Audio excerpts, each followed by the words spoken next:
Today is the day that I start my new job. And after 10 years of school and 50 episodes of Men in Black, I've certified myself to become a detective.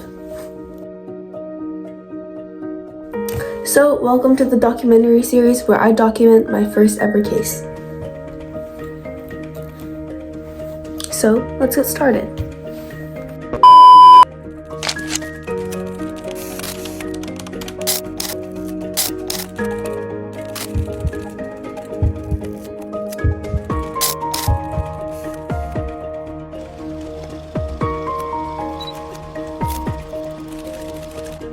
So, where do we start? Mr. Clean was born with long, snow-white hair, but as he grew older in the next few months, tragedy struck. Mr. Clean's hair was gone, and he's been forced to wear stick-on eyebrows every day. His parents were devastated, and a missing persons report was immediately filed. And the search for Mr. Clean's hair has become one of the most popular ongoing unsolved mysteries of our time.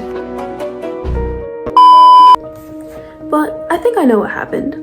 My prime suspect? The hairless mutation. This mutation affects the HR gene in chromosome 8, of which is extremely important for hair follicle and skin growth, as well as overall health.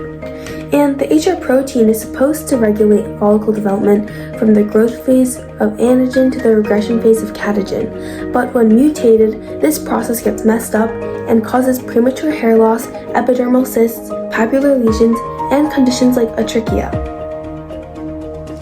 But you might be wondering, how did the hairless mutation pull off the heist for Mr. Clean's hair? Well, it all depends on protein synthesis. Normally during this process, helicase unzips the hydrogen bonds connecting the template and coding strands of DNA.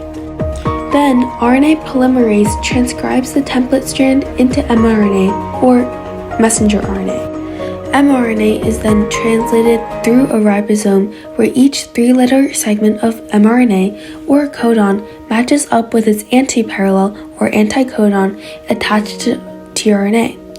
tRNA, or transfer RNA, brings along a corresponding amino acid which gets added on to the ongoing polypeptide chain connected by peptide bonds.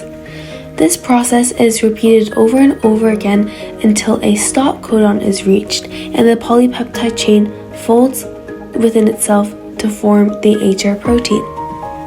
This particular segment of mRNA yielded a amino acid base sequence of methionine, arginine, threonine, isoleucine, and serine, creating a healthy HR protein.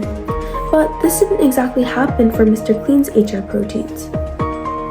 In Mr. Clean's situation, the hairless mutation infiltrated his DNA. The hairless mutation snuck up on Mr. Clean's HR gene and took a cytosine hostage. And this deletion would change everything. Without this cytosine, every nucleotide was forced to move up a spot, creating a frameshift mutation. The sequence of amino acids, originally methionine, arginine, threonine, isoleucine, and serine, became methionine, valine, arginine, and stop.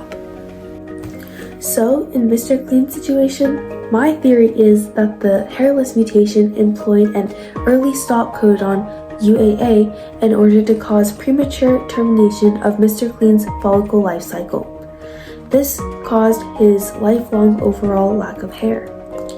But one part that's unclear is the motive of the mutation. Was it beneficial, harmful, or neutral? Or is it all three? Did the mutation help Mr. Clean gain fame? Yes. But did it also prevent him from being able to grow hair on his own? Also yes. Could the mutation just have been a common mistake in Mr. Clean's system and had a neutral intention? That's something we'll cover in the next episode. Well, that's a wrap for day 1 of investigation, and tomorrow the hunt for the suspect continues. Stay tuned for day 2.